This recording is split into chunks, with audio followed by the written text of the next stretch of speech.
महाराज जैसे कि अब हमारी जैसे मृत्यु हुई, वैसे मृत्यु होने के बाद जो है फिर निकल के क्या जाता है, आत्मा जाती है कि जीव जाता है?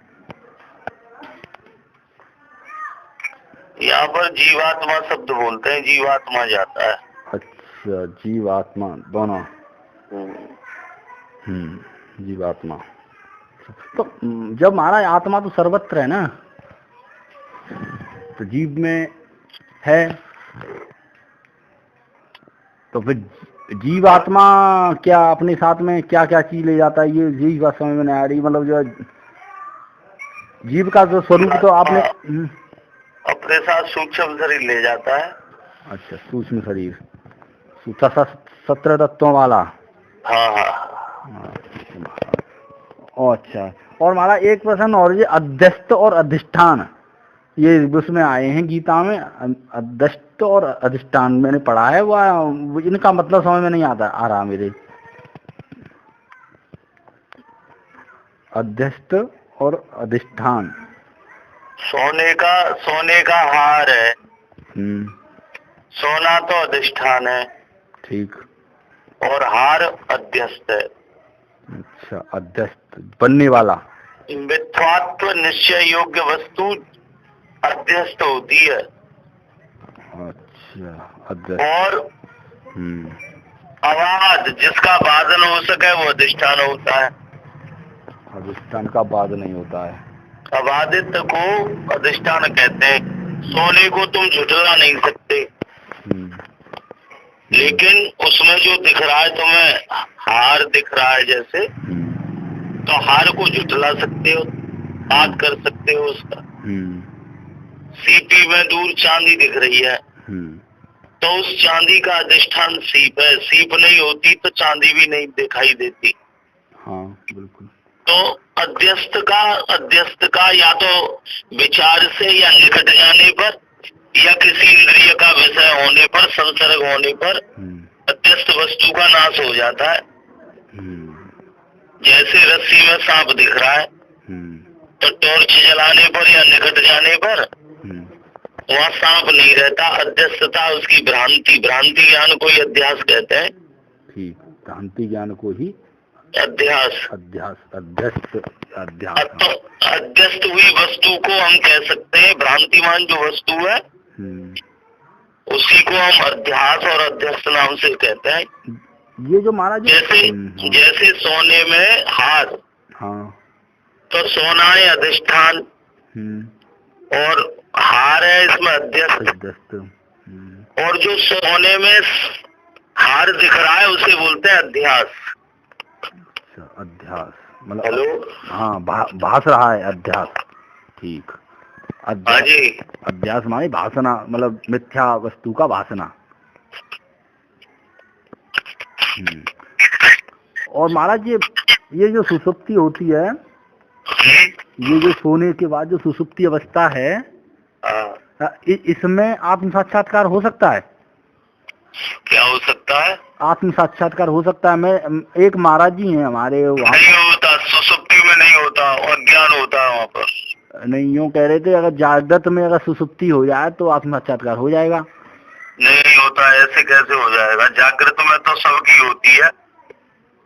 जाग कर ही तो फिर सब सोते हैं। हाँ, जाग करके सोते। लेकिन यूँ कह रहे थे महाराज कि अज्ञान, जैसे अज्ञान में ही अपना स्वरूप छिपा हुआ होता है। अब जब सुसुप्ति में अपना स्वरूप तो तीनों अवस्थाओं में है। तीनों में अनुसूचित है वो तो, स्वप्न में भी है और जागृत में भी है। लेकिन आत्म साक्षात्कार कहाँ पे होगा जाके? त्रयी अवस्था जागृत काल में होगा। अज्ञान कहाँ है? अज्ञान तो जागृत में है। तो अज्ञान की तो ज्ञान की जरूरत जागृत में ही होगी ना। सुसुप्ति में तो अज्ञान ही नहीं है। इसलिए वो ये लोग बिना सोचे, अनुभव नहीं है उनको, जो ऐसा कह रहे हैं, सुनी हुई बात कह रहे हैं। हाँ, एक महाराज जी थे वैसे बढ़िया है वो, मतलब प्रवचन करते हैं, बराबर यह है कि ठीक है जहाँ तक जिसकी पहुँच है। सुसुप्ति में आत्म साक्षात्कार मेरे तो हिसाब से होना नहीं, क्योंकि वहाँ पर ये गपी बात है। प्रवचन करना और ज्ञान होने में बहुत बड़ा अंतर है। हाँ, प्रवचन तो आजकल बहुत अनपढ़ लोग भी कर रहे हैं। ये तो ठीक है रे महाराज। मूड पागल लोग भी कर रहे हैं। हाँ बिल्कुल, हमारे धीरेन्द्र मास साहब धुआंधार का है। हाँ देख लो क्षेत्र में सबसे ज्यादा। हाँ सबसे ज्यादा। और अपनी बात है अपने आप काट ले। अपनी बात अपने आप। हाँ गीता के श्लोक बोलते हैं और गीता की बात ये मानता ना है। देख लो देख। तो महाराज जी जड़ और अगर जीवात्मा सदा रहेगा, जैसे तुम कह रहे हो कि जीवात्मा निकल के जाता है, तो जड़ और चेतन का तो संयोग फिर सदैव बना रहेगा ऐसे तो। हाँ ये बिना ज्ञान के नष्ट नहीं होगा, आत्म साक्षात्कार नहीं होगा तो बना रहेगा। क्योंकि प्रकृति का और उसका आत्मा का तो संयोग सदैव से है और सदैव बना रहेगा। फिर ये तो सदैव नहीं, ज्ञान से नष्ट हो जाएगा, संयोग खत्म हो जाएगा ज्ञान। अच्छा, ज्ञान से वो संयोग बाधित हो जाएगा। हाँ ज्ञान, तो ज्ञान होने पर महाराज फिर ये जो मोह नहीं होगा? नहीं होगा, ज्ञान होने पर मोह नहीं होता, होता है बाधित, होता है बाधित, अदृढ़ मोह होता है। अच्छा अदृढ़, ये सारी चीजें होती है, काम क्रोध मोह सब होते हैं, पर अदृढ़ होते, अज्ञानी में दृढ़ होता है। समझना है इस बात को ठीक से याद रखना। मतलब ज्ञानी के ये काम क्रोध लोभ मोह जल की धार जैसे होते हैं, जल में जैसे लकीर। अच्छा, जल में जैसे लकीर। हाँ हाल ही मिटती जाती है वो। और अज्ञानी में? अज्ञानी में होता है पत्थर की लकीर। हाँ पत्थर की लकीर, ठीक महाराज। और जिज्ञासु में होता है बालू में लकीर। बालू में? बालू में लकीर। अच्छा बालू में लकीर है। देर हम बच जाता है वो, घंटा 2 घंटा में हवा उड़ते हैं, कोई हवा से उनके भर जाती है। हाँ तो महाराज ज्ञान और योग में अंतर बताओ। जैसे ज्ञान तो हो गया ये जो हम अब तत्व ज्ञान वगैरह कहते हैं इनसे, लेकिन योग कोई दूसरी चीज है, जैसे गीता में बताया है कि कर्म योग योग है। अरे ना वो योग इसलिए, योग में योग का मतलब मिलन, एक हो जाना, बिछोड़ खत्म हो जाना। तो ज्ञान और योग में कोई अंतर नहीं है? ना ज्ञान योग में हेतु हो गया ना, इसलिए ज्ञान योग हो गया। ज्ञान जो है योग में हेतु हो गया। हाँ ज्ञान से योग हो गया, वियोग का भ्रम समाप्त हो गया। हाँ तो भगवान ने सांख्य और ज्ञान को एक कहा है, उसमें कौन से अध्याय में? तीसरे में सर। हाँ बिल्कुल बिल्कुल। हाँ सांख्य ज्ञान योग और योग को एक कहा है। परिणाम में एक है, दोनों फल एक ही देते हैं दोनों। फल दोनों एक ही देते हैं। हाँ हमारा यहाँ। और ये जो कारण शरीर, फिर प्रभु ये कारण शरीर जैसे सूक्ष्म शरीर तो हो गया 17 तत्व वाला, तो ये कारण शरीर कहते हैं ज्ञान को, सुसुप्ति वाले को। हाँ उसे, वो तो सुसुप्ति में भी अज्ञान है। हाँ सुसुप्ति वाला मत को, वो तो सुसुप्ति में साथ है, जागृत में साथ है, स्वप्न में साथ है। तो फिर लेकिन वहाँ इंद्रियों का अभाव हो जाता है, इंद्रियां ज्ञान में लय हो जाती है सुसुप्ति में। तो सुसुप्ति अवस्था। और एक महाराज जी ने हमें ये बताया था कि ये कारण जो शरीर है वो आत्मा है। ठीक नहीं है, वो भी कोई वैसे ही है, बेकार है, वो जानते नहीं है, सुन के बोल रहे हैं। अब मैंने कार, तो फिर इसका नाम शरीर क्यों कहा महाराज? सारा शरीर आत्मा ही कहने से काम चल जाता। गलत कह रहे हैं वो। हाँ भाई, वेदों में शास्त्रों में कारण शरीर के नाम से कहा गया है इसको, तो शरीर ही क्यों कहा? आत्मा कह के काम चल जाता। मेरे संदेह हुआ से ही सत्संग करना चाहिए। ये उत्तराखंड हो जाए, इसलिए ज्ञान चाहिए, पहले ज्ञान अर्जित करो। हाँ बाकी वाला ज्ञान चाहिए। हाँ ये बात सही। पहले ज्ञान और वैराग्य से युक्त हो यही घर में। यहाँ तो काऊ से मिलो तुम, कोई कमी ना है लोगों में। सही बात है। हाँ जब वैराग्य है जाए, बोलो बोध हो, शास्त्र को जिज्ञासु बनो, अध्यात्म की बात है बेटा। सही बात। अध्यास तो पहले घर में ज्ञान प्राप्त करो, फिर बाण वृत्ति करो, ममता हटाओ, संन्यास ले। ये महाराज ममता जो है हट गई ना, तो सब हट गो। और जो ममता है, हाँ माता तो है तुम्हारी। हाँ माता है, पिताजी भी है। हाँ ठीक है, वही कछु मत सोचो तुम। अच्छा। और उम्र लगभग 28 साल के करीब है उम्र हमारी। उम्र बच्चों ज्यादा ना है, शादी लायक है उम्र पर, ठीक है तुम बाद में पछताओगे। अच्छा ठीक है। इस तरह से परेशानी आ गई तुम्हारे सामने। अब तुम देख लो, 1 साल नौकरी न कर पाई, गैस पर ले गई ना करने गए। परेशानी हमें तुम्हारा जवान छोटे की शादी है जाइए है गई शादी बाकी ठीक है ना हम बताए था तुम पता है हमें तो बताओ खूब अच्छा तुम्हें पता तो तुम बता दे महाराज हमारा बुढ़ापो कैसे कटे वो बताओ कटे हो फर्स्ट क्लास अच्छा वैसे जवानी तो हाल कटे जाते हैं हमारे पर बुढ़ापे की वो आ रहे सब बढ़िया कटे को बराल अपनी आदत बढ़िया रखो हाँ आदत तो सही है हमें तो रूटीन से मतलब हमें ना नुकसान है हो बेटा ध्यान रखो हम सही तो जग सही पे कहूँ गड़बड़ है तो फिर गड़बड़ है ज्ञान को वो है जहाँ में ज्ञान से कटेंगे सब महाराज जी जो संसार में जो सुख दिखाई देता है ये तो क्षणिक है ये तो सब शास्त्र कह रहे हैं और सत्संग कह रहे हैं लेकिन असली व परमानंद है कोई ना जान तो जानते क्यों ना हजारों में कोई एक जानतो बिल्लो कोई कहूँ हाँ हाँ हाँ संत महापुरुष जानते हैं हाँ आपको संत है गृहस्थी है कहाँ है कैसे कोई नहीं ऐसा तो संवेद है जानते हैं जिनने जान वही कोशिश करी है वो जाने गए जैसे वेद में कहा है कि आनंदम ब्रह्म विज्ञानम ब्रह्म तो ज्ञानम ब्रह्म तो ये इसके विशेषण है ब्रह्म की विशेषण है ये जी हाँ आनंद रूप है वो ज्ञान स्वरूप है विज्ञान ब्रह्म का अर्थ है ज्ञान स्वरूप मतलब आनंद और ज्ञान और शांति तीनों का भंडार में ही अर्जुन से कहा है भगवान ने हाँ बिल्कुल 14वें अध्याय में अपना स्वरूप शांत है कोई चंचलता नहीं है स्वरूप ये तो मन बुद्धि की चंचलता है वैसे महाराज हमने अच्छे ज्ञानियों में भी देखा है कि कभी कभी मतलब ये संसार उनको भी दुख दे देता है कभी कभी ज्ञानियों को भी मिलता है दुख तो लेकिन वो काट देते हैं ज्ञान से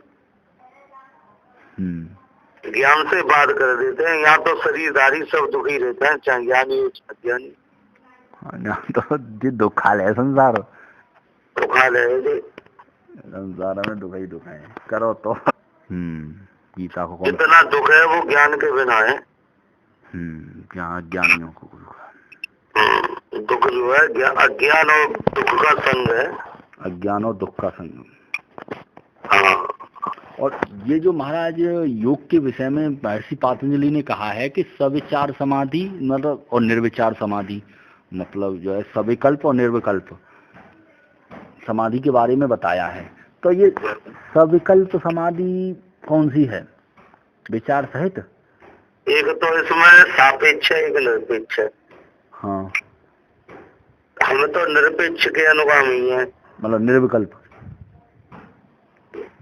सविकल्प और निर्विकल्प दोनों है ये लेकिन जैसे पद्मासन पर प्राण चढ़ा जानो समाधि लगा लेनो वो तो बोलता सापेक्ष शरीर की सहायता लेकर देहादिक इंद्रियों की सहायता से जो विचार सहित ब्रह्म का ध्यान किया जावे वो सापेक्ष सविकल्प ध्यान समाधि कही जाती है जी महाराज ठीक और वही फिर साधन करते करते फिर वही निर्विकल्प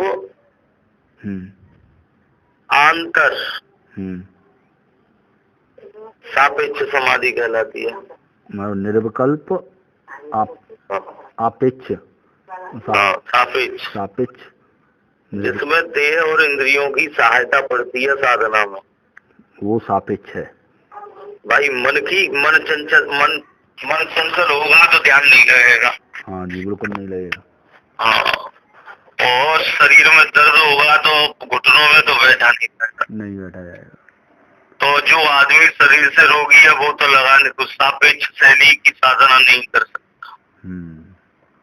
उसके लिए तो फिर निरपेक्ष शैली की साधना श्रेष्ठ है तो निरपेक्ष वाली कौन सी है महाराज निरपेक्ष में यह है कि मन लगे या न लगे शरीर बैठे या न बैठे तुम बैठ जाओ तुम लग जाओ अब हम कैसे लग जाए तो हमें पता ना है अपनी जीव तो इसके लिए गुरु के पास जाओ किसी निरपेक्ष साधक की शैली का गुरु ढूंढो मतलब अच्छा मतलब अपने आप से अपने आप का साक्षात्कार हाँ वो ठीक है वो गुरु चाहिए गुरु ढूंढो निरपेक्ष जो समाधि है वो जो है गुरु बताएंगे कि कौन मतलब आत्मा का साक्षात्कार वो ही हाँ बिल्कुल बिल्कुल भाई, गुरु चाहिए के प्रति जब तक समर्पण नहीं होगा चंचल भाव बना ही रहेगा।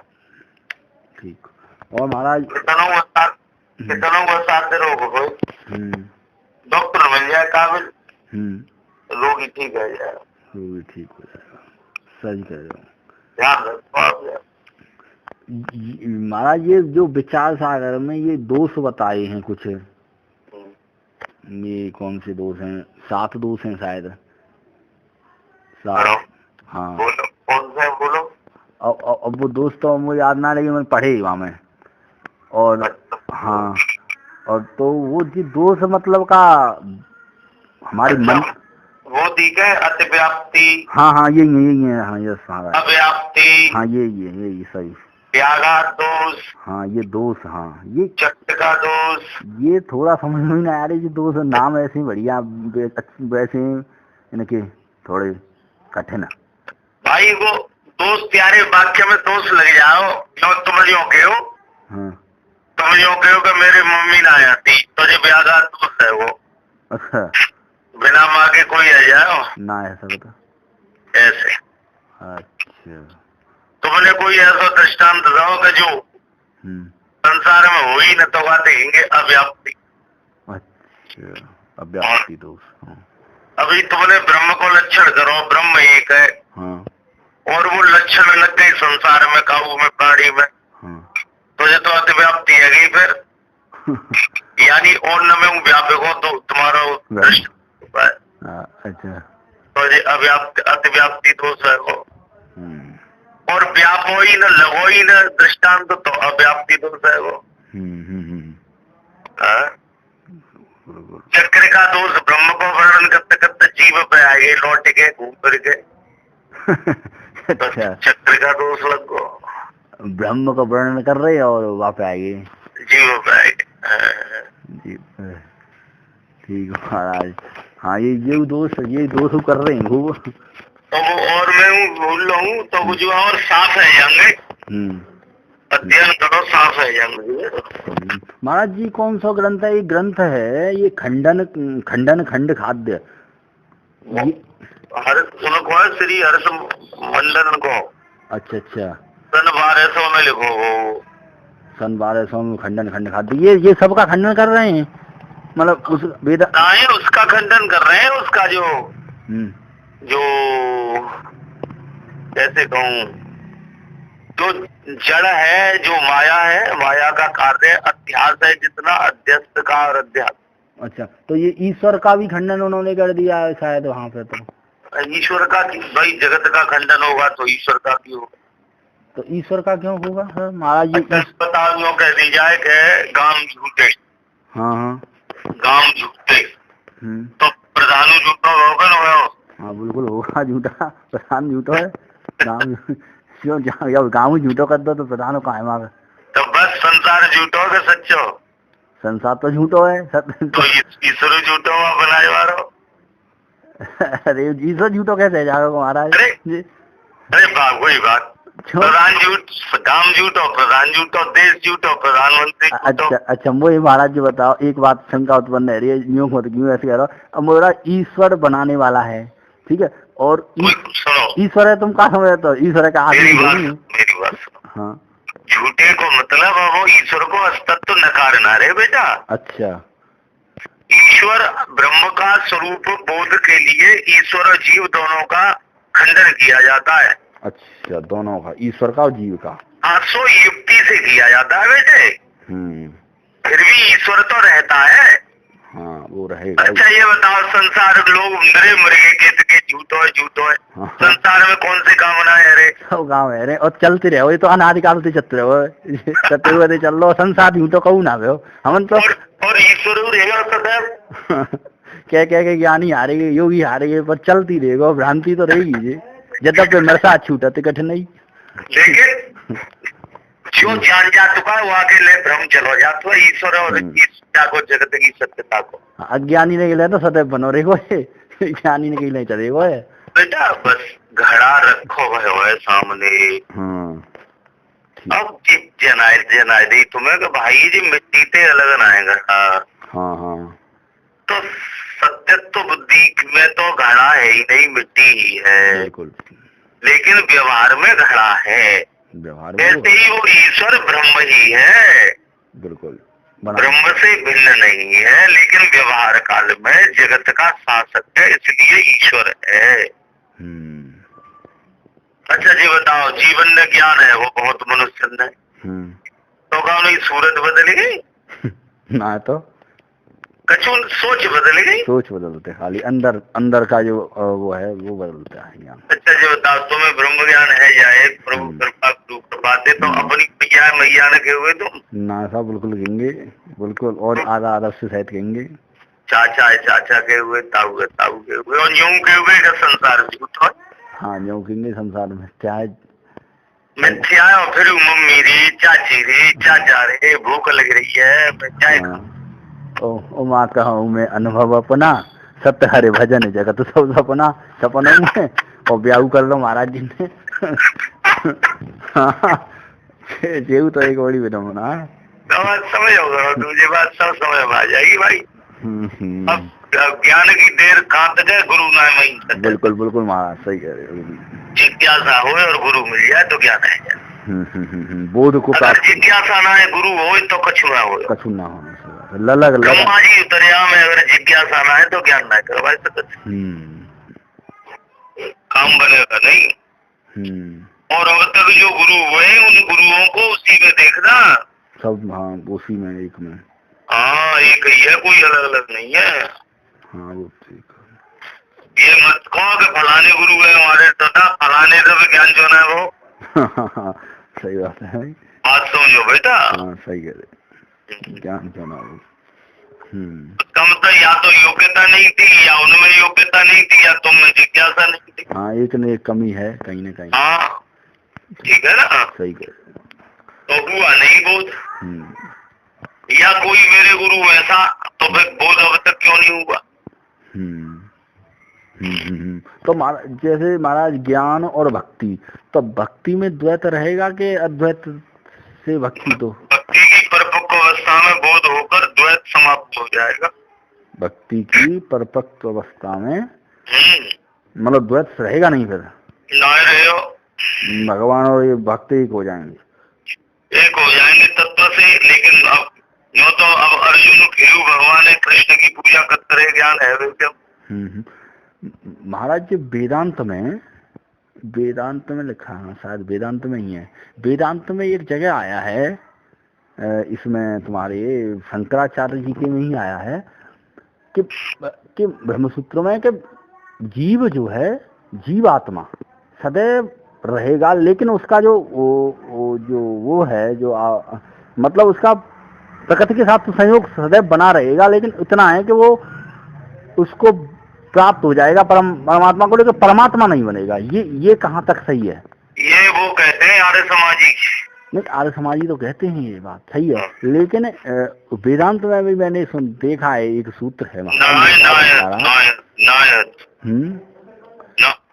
उसमें ये कहा है कि जीव जो है ब्रह्म का मतलब स्वरूप जो है मानते हैं, लेकिन वो एक नहीं हो सकता, क्योंकि वो सदा रहता है। ना ना ना ना ना, तो फिर तो सत्ता कई हो जाएंगी अलग अलग। हाँ, वो अगर तुमने ब्रह्म से भिन्न अगर किसी को मान लिया तो उसकी सत्ता स्थायी हो गई ना। तो महाराज जैसे दूसरा जन्म जैसे अब हमको ज्ञान हो गया या हमारा जीवन मुक्ति हो गई, तो फिर ये ब्रह्म में लय हो गए, तो फिर जन्म जो होगा तो वो तो जीव का जन्म फिर होगा नहीं, जीवन मरण का अस्तित्व नहीं। कैसे समझाऊं तुम्हें? महाराज तुम जैसे चाहो वैसे समझा दो, लेकिन पर ये समझ में ना आ रहा होगा, जब जीवन मरण रहेगा ही। देखो, बूंद बादल से चली समुद्र की ओर, और बड़ी घबराई कि मैं समुद्र में गिर रही हूँ, लेकिन गिरते ही उसमें समुद्र का भाव उत्पन्न हो गया बूंद पर। क्या हो गया? समुद्र का भाव, हाँ, हो जाएगा, एक हो गया। अब वहाँ प्रच्छन्न था उसका जब भाव, बूंद गिरने का भाव था, मरने का डर था, लेकिन वहाँ समुद्र में आके वो क्या हो गई? समुद्र। अब उसका कैसे कहोगे तुम? अब का वो दोबारा नदी बन रही है कि भाव नदी है? तो ना रही, लेकिन महाराज अब तुमने आवाज यूँ कही कि भाई आवाज तो हमेशा रहेगा, ये जो है मिथ्यात्व तो रहेगा ही रहेगा। तो रहने तक जो लिंग शरीर है, मेरी बात सुनो, विदेह मुक्ति तक, ज्ञानी का विदेह मुक्ति तक रहता है, ज्ञानी का विदेह मुक्ति तक। तो लिंग शरीर जो सूक्ष्म शरीर है सत्य तत्व वाला, वो ज्ञानी का गमन नहीं करता, ज्ञानी का अंतःकरण शांत हो जाता है उसका। मरने के बाद भी वो जो है शांत उसी में रहता है, अपने स्वरूप में स्थित हो जाता है, चंचलता मिट जाती है, अंतःकरण की चंचलता हट जाती है, अपने स्वरूप में ही स्थित रहता है। कुल मिला के बात 100 बातों की एक ही है। फिर मतलब जो है लिंग शरीर में उसका मतलब छूट जाता है, या यूँ कहो लिंग से जब तक नहीं मुक्त होगा तब तक मुक्ति नहीं होगी, जन्म होता ही रहेगा। हाँ ये बात है, ठीक। तो ज्ञान होने पर लिंग से भी मुक्त हो जाएगा, विदेह मुक्ति होने पर। हाँ, तो क्योंकि उसका संयोग सदैव बना रहेगा, तो फिर कहाँ मुक्ति संभव है।